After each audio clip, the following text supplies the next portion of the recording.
मेरी प्यारी भाभी।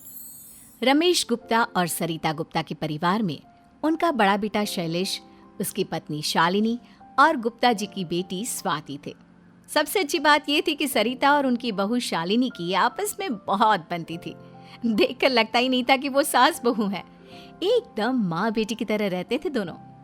कुल मिलाकर परिवार में सब कुछ अच्छा था। बस एक छोटी सी परेशानी ये थी कि स्वाति की अभी तक शादी नहीं हुई थी। सब कुछ ठीक होते हुए भी स्वाति को अपनी माँ और भाभी के बीच का ये माँ बेटी वाला प्यार कभी कभी बुरा लग जाता था।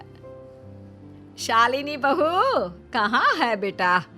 देखना जरा, मुझसे सुई में धागा नहीं डाला जा रहा, मेरी मदद कर दे। क्या मम्मी, मैं आपके सामने बैठी हूँ ना, और आप भाभी को आवाज लगा रही हैं।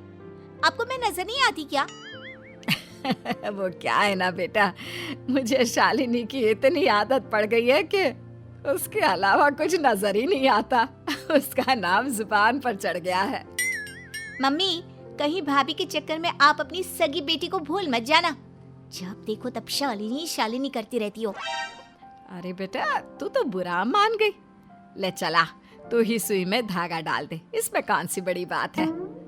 कुछ दिनों के बाद, पापा, मैंने एक कुकिंग कंपटीशन में पार्टिसिपेट किया है। कुछ भी समझ में नहीं आ रहा खाने में क्या बनाऊं, और मुझे ना किसी भी हाल में वो कंपटीशन जीतना ही है। इसमें परेशान होने वाली क्या बात है? शालिनी से पूछ ले, वो बता देगी। स्वाति, तू तो जानती है ना, तेरी भाभी कितना अच्छा खाना बनाती है। वो तुझे कुछ ना कुछ जरूर अच्छा सा सिखा देगी। हाँ, ये बात तो है। मेरी बहू खाना इतना लाजवाब बनाती है। अगर वो इस कंपटीशन में पार्ट ले रही होती ना, तो विनर बनकर आती। मम्मी, अब फिर से शुरू हो गई। जब देखो शालिनी शालिनी। मैं जानती हूँ भाभी बहुत अच्छा खाना बनाती है, और भैया आप भी ना हमेशा बस अपनी बीवी की तारीफ करते रहो। कभी मेरे बारे में भी कुछ अच्छा कह दिया करो। अरे स्वाति, नाराज क्यों होती हो? तुम तो मेरी बहुत प्यारी बहन हो। एक दिन सरिता के कमरे में, अरे मम्मी, ये क्या, आज आपने अपने सारे गहने निकाल कर बाहर रखे हैं? कहीं शादी में जा रही हैं क्या? अरे नहीं नहीं बेटा, शादी में नहीं जा रही हूँ। ये सारे गहने मेरे शादी के हैं, जो मेरी सास ने मुझे दिए थे। वाह मम्मी, ये सारे गहने तो बहुत सुंदर हैं। सुंदर तो तब लगेंगे जब तुम ये गहने पहनोगी। मम्मी, जब मेरी शादी होगी ना, तो ये बड़ा वाला हार आप मुझे गिफ्ट करना, ये मुझे बहुत पसंद है। देख स्वाति, ये गहने मुझे मेरी सास ने दिए हैं, और इन पर मेरी बहू का अधिकार है। तुम्हारे लिए मैं दूसरा हार बनवा दूंगी। अरे कोई बात नहीं मम्मी जी, क्या फर्क पड़ता है? अगर स्वाति को ये हार पसंद है तो आप ये उसे दे देना। अरे फर्क कैसे नहीं पड़ता, ये हार तो सिर्फ मेरी बहू पहनेगी। अगर मेरी माँ और भाभी के बीच इसी तरह माँ बेटी का प्यार बना रहा ना, तो मुझे ससुराल जाते वक्त फूटी कौड़ी भी नहीं मिलने वाली।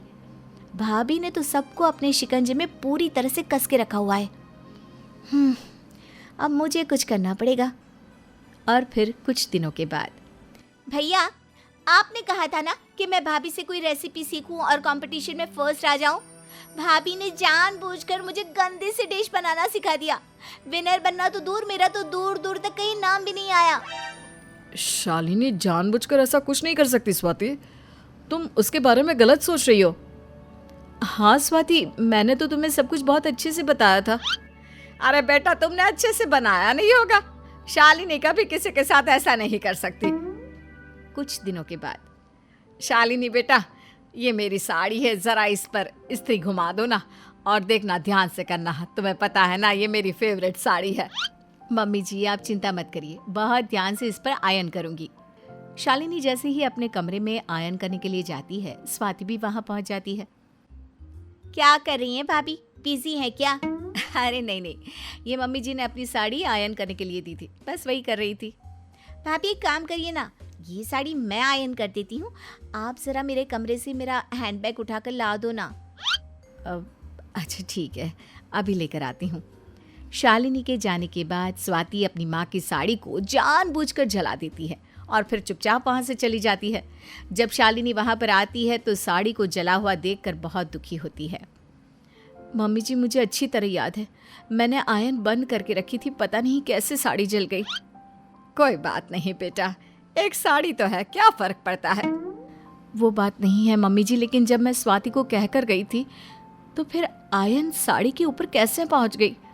मेरा मतलब जब मैं कमरे में वापस गई तो आयन साड़ी के ऊपर रखी हुई थी और इसीलिए जल गई। देखा मम्मी, भाभी साफ साफ मुझ पर इल्जाम लगा रही है। अरे मैं तुम पर इल्जाम नहीं लगा रही हूँ स्वाति, लेकिन मेरे अलावा तो उस कमरे में उस वक्त तुम ही थी ना, बस इसलिए पूछने की कोशिश कर रही हूँ।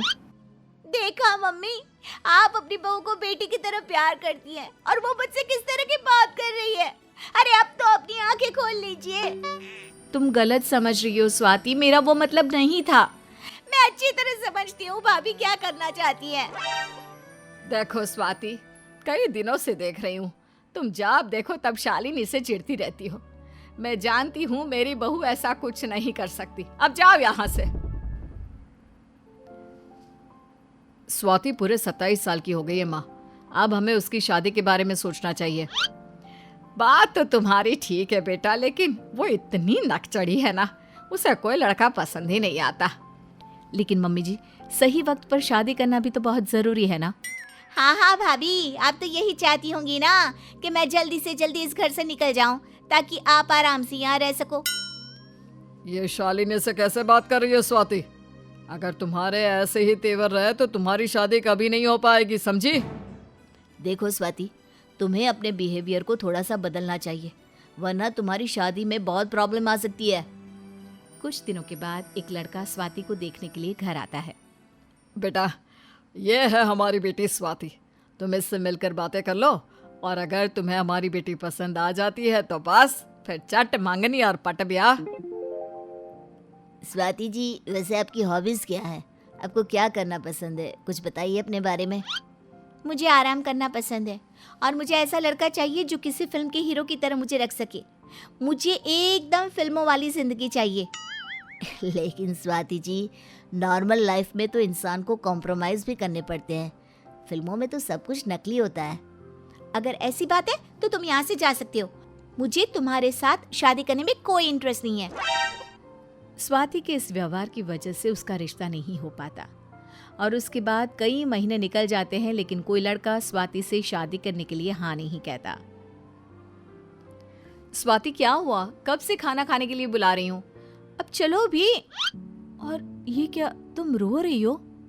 देखिए ना भाभी, सब लड़कियों की शादी हो गई, बस मेरी ही नहीं हुई।